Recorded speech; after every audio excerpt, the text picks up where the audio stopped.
Saludos, amigo oyente. Volvemos hoy hasta usted con otro programa de A través de la Biblia, en el cual estamos recorriendo las páginas de la Sagrada Biblia, la Santa Palabra de Dios.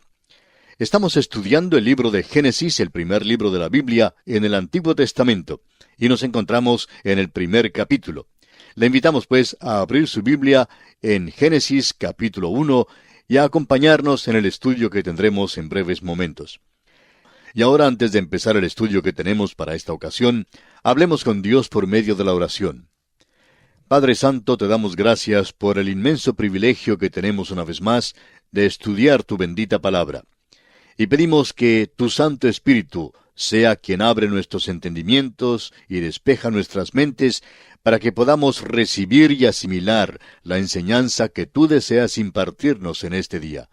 Bendice este tiempo de estudio y bendice a cada oyente que nos acompaña, para que este estudio de hoy sea de verdadera bendición a su alma. Oramos en el bendito nombre de Cristo Jesús. Amén.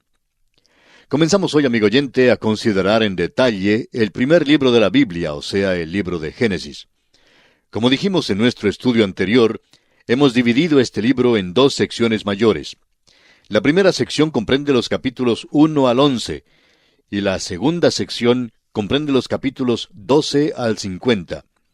En los primeros dos capítulos de la primera sección tenemos la historia de la creación.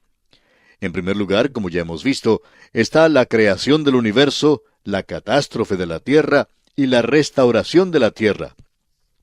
Ahora, en el capítulo 2 tendremos la creación del hombre, pero aquí tenemos la historia de la creación presentada brevemente y con exactitud en un solo versículo. Es el versículo 1 del capítulo 1 de Génesis, donde leemos: «En el principio creó Dios los cielos y la tierra». Con toda franqueza, amigo oyente, esta es una de las declaraciones más profundas que se haya expresado. Creemos que eso es todo lo que tenemos de la creación misma, con la excepción del relato de la creación del hombre y de los animales, que se hace más adelante en este mismo libro de Génesis. Pero esta es la narración de la creación, y admitimos que realmente es muy breve. Pablo Bellamy, quien fuera editor de un diario en Cleveland, en el estado de Ohio, Estados Unidos, hacía una ronda una noche por los escritorios de los reporteros, y notó que uno de ellos escribía un relato largo de un hecho que, a su parecer, tenía muy poca importancia. Le dijo al reportero: «Abrévielo. Después de todo, el relato de la creación se narró en Génesis 1 en 282 palabras». El reportero contestó entonces: «Así es, pero yo siempre opiné que bien se pudo haber evitado muchos argumentos más adelante en cuanto a la creación si alguien hubiera escrito unas 200 palabras más». Amigo oyente, es interesante notar que Dios verdaderamente nos ha dado una edición abreviada de la creación. Surge entonces la pregunta: ¿qué tenía Él en mente cuando nos dio esta sección en particular? ¿Cuál era el propósito del autor aquí? ¿Fue su propósito enseñar geología? Bueno, permítanos decir que hay mucha controversia y desacuerdo en cuanto a esto, como vamos a ver hoy en nuestro estudio. Hace algún tiempo, la Junta de Educación del Estado de California, en los Estados Unidos, votó por incluir la teoría bíblica, como la llaman, en los libros de ciencia. Ahora, francamente, no estamos seguros de que esto nos satisfaga. Alguien dirá: «Bueno, ¿cómo es que no se siente alegre por el paso que se ha dado, ya que es un paso adelante?» Amigo oyente, la razón por la cual no nos sentimos satisfechos por esto es por el carácter de los maestros que la enseñan. No hay suficientes maestros que sean cristianos y que tengan una base verdaderamente bíblica para poder enseñarla correctamente. Los maestros de las escuelas primarias que están realmente preparados para enseñar la historia de la creación son muy pocos.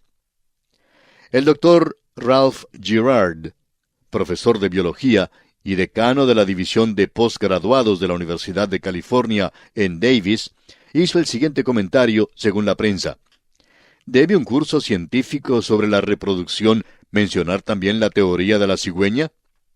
Bueno, para beneficio de este profesor, lo más interesante es que la teoría de la cigüeña no se menciona para nada en la Biblia. En cambio, el relato de la creación sí se menciona. Su comparación no se justifica en ninguna manera, porque la Biblia trata de este asunto de la procreación en una forma muy literal.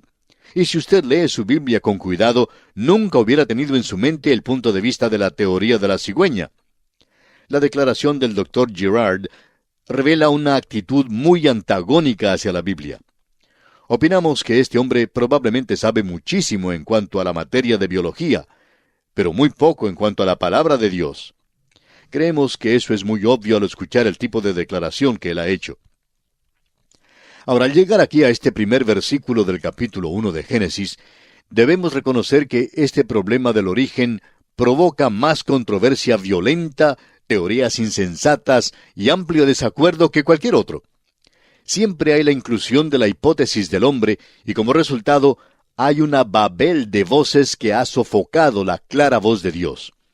En realidad, hay dos grupos extremos que han empañado el asunto y han dividido las aguas del entendimiento con sus suposiciones y afirmaciones dogmáticas.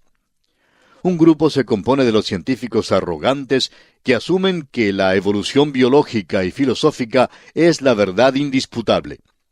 Su presunto axioma es los ciertísimos hallazgos de la ciencia. Veremos eso dentro de un momento. El otro grupo se compone de los teólogos jóvenes y orgullosos que se atribuyen el superconocimiento de que ellos han descubierto cómo es que Dios lo hizo. Describen y hablan eruditamente acerca de alguna teoría ingeniosa que reconcilia la ciencia con la Biblia. Miran con desdén a los grandes expositores bíblicos del pasado como si fueran enanos bíblicos comparados con ellos. Permítanos decir, amigo oyente, que estos dos grupos harían bien en considerar una declaración que se le hizo a Job. Cuando el Señor por fin se le apareció, le hizo esta pregunta en Job 38:4. ¿Dónde estabas tú cuando yo fundaba la tierra? Házmelo saber si tienes inteligencia. Y la verdad es que Dios le dice al hombre, tú hablas acerca del origen del universo, pero tú ni siquiera sabes dónde estabas cuando yo fundaba la tierra. Y esa es una buena pregunta que estamos seguros ningún hombre puede responder. Ahora hay algunas teorías extremas y creemos que probablemente debemos considerarlas. Y a propósito, podemos hacer una división aquí, una división doble. Si vamos a hablar sobre los orígenes, estamos limitados o bien a la especulación o a la creación. Toda teoría cae dentro de una de estas dos divisiones. Ahora no nos diga que la ciencia dice, porque después de todo, la evolución tiene muchas teorías hoy, y algunos de los científicos más respetables del pasado y del presente rechazan la evolución. De modo que usted no puede presentarla como una declaración científica, como cuando se afirma que 2 más 2 son 4. Luego hay el relato de la creación en Génesis capítulo 1, y eso a propósito hay que aceptarlo por la fe. Es muy interesante que Dios lo hiciera así. Es la única manera en que puede ser aceptado. El escritor a los Hebreos lo expresó de esta manera allá en el capítulo 11 de su carta.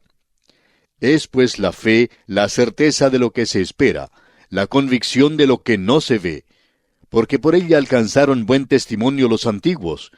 Por la fe entendemos haber sido constituido el universo por la palabra de Dios, de modo que lo que se ve fue hecho de lo que no se veía. Así es que el gran problema todavía permanece hoy. ¿Cómo pasó de la nada a hacer algo? La única manera en que uno lo puede saber es por la fe o por la especulación. Y permítanos decirle que la especulación no tiene nada de científico. Observemos ahora algunas de las teorías y es bastante interesante notarlas. Hay quienes dicen hoy que debemos aceptar la respuesta científica. Y a ellos les preguntamos, ¿cuál es la respuesta científica? ¿De qué ciencia hablamos? En el año 1806, el profesor Lyell dijo que el Instituto francés enumeró no menos de 80 teorías geológicas que eran hostiles a las Escrituras, pero que ninguna de esas teorías se afirmaban hoy en día. Y eso es muy interesante. A muchos nos enseñaron unas teorías en las escuelas, las cuales ni siquiera se enseñan hoy en día. Por ejemplo, hubo un tiempo cuando se afirmaba que el sistema tolemaico era el correcto. Y amigo oyente, esa teoría contradecía el libro de Génesis. Pero no creemos que haya un científico respetable en nuestro tiempo que mantenga ese punto de vista tolemaico. Luego hubo el sistema científico newtoniano. Por años los científicos del mundo sostenían ese punto de vista y decían que contradecía la Biblia, y así era. Pero ¿sabe usted que hoy han descartado ese sistema newtoniano? Comenzaron luego a enseñar la hipótesis nebular. Enseñaban que la materia es indestructible. Eso fue antes del advenimiento de la bomba atómica, por supuesto. Pero ahora todo eso ha sido descartado. De modo que cuando alguien dice hoy que quiere mantener un punto de vista científico en oposición al relato del Génesis, quisiéramos preguntarle, ¿a cuál ciencia se adhiere usted? ¿Y sabe usted que lo que es ciencia hoy puede que no sea ciencia mañana? Dicen que esos libros cambian cada 10 años y que la mayoría de ellos cambian cada 5 años. La verdad es que debemos considerar cuál fue el propósito de Moisés al escribir este libro. Creemos que él se reiría de toda esa confusión que ha resultado hoy en cuanto al relato de la creación. El apóstol Pablo nos dice el propósito de la Escritura. Él dice en su segunda carta al joven Timoteo, en el capítulo 3, versículos 16 y 17, «Toda la Escritura es inspirada por Dios y útil para enseñar, para redarguir, para corregir, para instruir en justicia, a fin de que el hombre de Dios sea perfecto, enteramente preparado para toda buena obra». ¿Cuál es entonces el propósito de la Escritura? El propósito es instruir en justicia. No fue escrita para enseñar geología ni biología. Fue escrita para mostrar la relación del hombre con Dios y los requisitos de Dios para el hombre hoy en día y lo que el hombre debe hacer para ser salvo.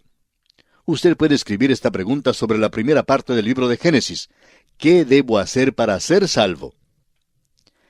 Suponga, amigo oyente, que Dios hubiera dado una declaración científica de la creación.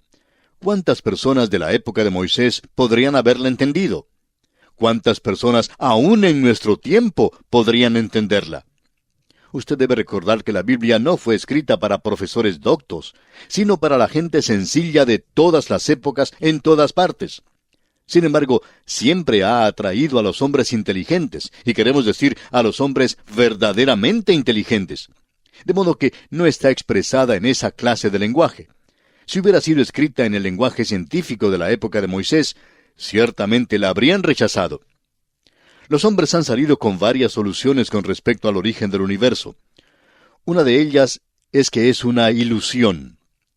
Bueno, esa declaración está ciertamente en oposición a los hechos, ¿no le parece? Sin embargo, hay muchos que la afirman. Luego hay quienes dicen que el universo se originó espontáneamente de la nada. Bueno, eso es lo que dice la Biblia en cierta manera, pero hay que recordar que fue porque Dios habló. Dios lo creó. La tercera versión es que no tuvo origen, sino que ha existido eternamente. La cuarta versión es que el universo fue creado. Permítanos ahora compartir con usted algunas de estas teorías que los hombres han desarrollado a través de la historia del mundo. El doctor Harlow Shapley, quien fue director del Observatorio de Harvard, dijo, «Todavía estamos sumidos en una ignorancia abismal en cuanto al mundo en que vivimos. Hemos avanzado muy poco con relación a la total extensión conjeturable del conocimiento que está más allá del nivel de la sabiduría adquirida por animales de una larga experiencia racial. Es cierto que no tememos más los extraños chillidos en la obscuridad, ni somos supersticiosos en cuanto a los muertos. En muchas ocasiones somos valerosamente racionales. Sin embargo, no sabemos hasta qué punto lo desconocido supera a lo conocido». Amigo oyente, sin duda alguna, esta es una tremenda declaración. Y el doctor Lawrence C. Isley, de la Universidad de Pensilvania, dijo, «No sabemos más en cuanto a la materia y cómo se produce que lo que sabemos de las cosas espirituales. Por eso creo que es imprudente decir en nuestro presente estado de conocimiento que el uno excluye el otro. El universo parece existir como una serie de niveles emergentes, ninguno de los cuales es como el nivel anterior. Que el hombre y lo demás de la vida han evolucionado es innegable, pero lo que está debajo de esas manifestaciones exteriores no lo sabemos». Y añade el doctor Isley, «Yo quisiera poder contestar su pregunta, pero el cubrir mi ignorancia con palabras grandes no sería provechoso ni para usted ni para mí». Veamos también algunas declaraciones tomadas de la prensa. Allá por el año 1961, un diario publicó un artículo en el cual decía que el hombre estaba a punto de descubrir el misterio del origen del mundo. Sin embargo, no han escrito nada nuevo sobre el asunto desde aquel entonces. El biólogo Edwin Conklin hablando sobre la evolución, declaró: la probabilidad de que la vida se originara por accidente se compara con la probabilidad de que el diccionario completo se originara por una explosión en una imprenta. Eso es algo que no suena tan científico, procediendo de un científico destacado. En realidad, hay 3 teorías acerca del universo que ha propuesto la astronomía. Y es muy interesante observar esas teorías. Una se conoce como la teoría del estado continuo. Otra es la teoría de la detonación grande. Y la otra es la teoría de la oscilación. La teoría de la detonación grande sostiene que hubo una gran explosión hace millones de años. Creemos que hace 10 billones de años que ocurrió una, y opinan que habrá otra después de pasar otros 10 billones de años. No creemos que debemos preocuparnos mucho por ella, pero es interesante que se ofrece esta explicación en nuestros días. Y uno descubre que Gran Bretaña es el lugar donde se produjo esta teoría. Y francamente, no hemos oído mucho acerca de las piedras que trajeron de la Luna. ¿Ha notado usted que muchos de los científicos ni se entusiasman por esas piedras? Es porque ellas parecen refutar la teoría de estos hombres. Hace ya muchos años, el doctor Louis Leakey, quien era hijo de misioneros, salió con una teoría que él halló por allá en África. Se trata de una calavera que él llama el hombre cascanueces. Suponemos que tenía las muelas bastante buenas. Se supone que vivió allá hace unos 600,000 años, según el doctor Leakey. Bueno, ya hemos tenido teorías así como estas antes, pero muchos de los grandes científicos de hoy no son engañados con ellas. Ahora, el doctor Lawrence S. Dillon, profesor asociado de biología de la Universidad de Texas, dice: el hombre no es animal, sino una planta que evolucionó de una alga marina. Todo animal en realidad es un tipo de planta altamente modificada que se ha derivado hace 1 billón de años o algo así de una ascendencia común con una alga marina. Ahora es posible que usted y yo hemos estado buscando a nuestros abuelos en el lugar equivocado. Algunas personas los han estado buscando en un árbol. Debiéramos estar por allí arrancando las algas marinas porque ellas son nuestros abuelos. Amigo oyente, esto se vuelve verdaderamente ridículo cuando uno lo pone al lado de algunas otras cosas. Los dogmas de la ciencia pueden llegar a ser hasta una tontería absoluta. Según el doctor J. V. N. Talmage, cuando en las excavaciones arqueológicas se encontraba objetos prehistóricos culturales, se acostumbraba a arreglarlos de tal manera que aquellos objetos más rústicos siempre fueran datados o fechados más antiguos que aquellos de un tiempo más reciente, sin dar importancia al lugar donde fueran hallados. Sin embargo, ha sido desconcertante el hecho de que a veces han encontrado una civilización avanzada debajo de lo que parecía ser una civilización prehistórica. Hay tantas otras teorías así que se ofrecen hoy en día en cuanto al principio de la Tierra. El doctor Klaus Mantel, de Alemania, dijo: no veo razón para que la raza humana se vea más relacionada con monos que con canarios o canguros. Tal vez esa es la dirección que debamos seguir en busca de nuestros antepasados. Ahora, como usted sabe, amigo oyente, ni siquiera los evolucionistas se ponen de acuerdo. La teoría evolucionista se divide en muchos aspectos y puntos de vista. Nunca ha sido probada como la verdad. Es una lástima que cuando uno llega al nivel de los falsos científicos, y estamos pensando en los maestros que hoy enseñan ciencia en las escuelas, que no pueden presentar un criterio justo porque les fue ofrecido solo un punto de vista en la universidad. El doctor G. A. Kercott, del Departamento de Fisiología y Bioquímica en la Universidad de Southampton, en Inglaterra, ha escrito el libro que lleva el título Las implicaciones de la evolución. Y él declara: hay una teoría que declara que es posible observar que muchos animales vivientes pasan por cambios durante el curso del tiempo, y por tanto se puede formar nuevas especies. Esta se puede llamar una teoría especial de la evolución, y es posible probarla en ciertos casos por experimentos. En cambio, hay la teoría que propone que toda forma viviente en el mundo ha procedido de una sola causa, la cual salió de una forma inorgánica. La teoría puede ser llamada una teoría general de la evolución, y la evidencia que la sostiene no es lo suficientemente fuerte como para permitirnos considerarla como algo más que una hipótesis. Quisiéramos también darle la declaración del botánico sueco Dr. Heribert Nilsson. Él dice, mis esfuerzos para probar la evolución por experimentos practicados por más de 40 años han fracasado completamente. Por lo menos no me pueden acusar de haber comenzado desde una preconcebida perspectiva contraevolucionista.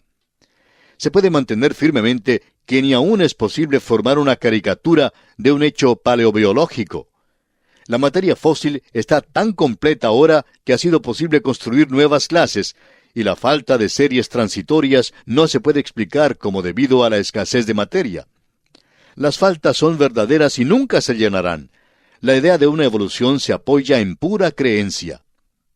Esta declaración nos está llevando a la esfera de la religión. Y amigo oyente, si usted es evolucionista, tendrá que aceptar la evolución por la fe. La evolución es simplemente especulación, y siempre lo ha sido.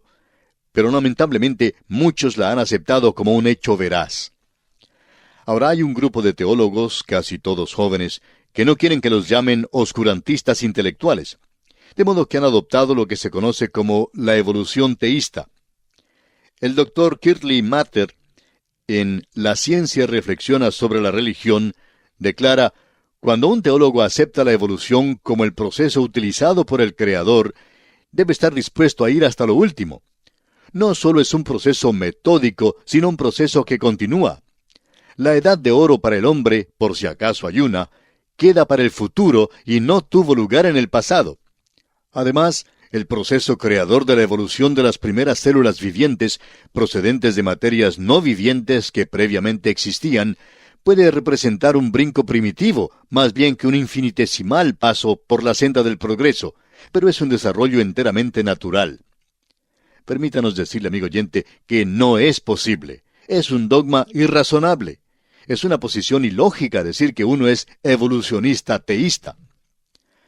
Hay quienes tratan de ir en dos direcciones. Les gustaría progresar con los que no creen y a la vez llevar una Biblia Scofield en la mano. Tememos que sea difícil hacer las dos cosas a la vez. Es como aquella antigua carrera griega donde se pone un pie en un caballo y el otro pie en otro caballo y luego comienza la carrera. Bueno, es magnífico cuando los dos caballos corren en la misma dirección. Pero cuando uno de los caballos decide correr en una dirección y el otro caballo en otra dirección, pues se encuentra uno en aprietos. Hay que determinar con cuál se queda, y esa es precisamente la condición del evolucionista teísta. Ordinariamente se equivoca de camino. Por lo general, se equivoca de caballo también. Hoy se encuentran tantos seres inteligentes que parecen estar mal informados. Hace años la revista Liberty publicó un artículo en el cual decía, entre otras cosas, según la historia bíblica, ¿cuál es la fecha de la creación del mundo? ¿Y sabe usted, amigo oyente, lo que dieron como respuesta? 4004 años antes de Cristo. Absolutamente ridículo. ¿Quién estaba allí sino solo Dios? Dios creó el universo. Bueno, amigo oyente, nuestro tiempo se ha ido ya y tenemos que detenernos por hoy en este lugar. En nuestro próximo programa continuaremos dando lectura a algunas de las declaraciones que los hombres han expresado, tratando de explicar a su manera el principio del universo, negándose a aceptar lo que Dios ha declarado como el principio de nuestra tierra. Será pues, hasta nuestro próximo programa, es nuestra oración que Dios le bendiga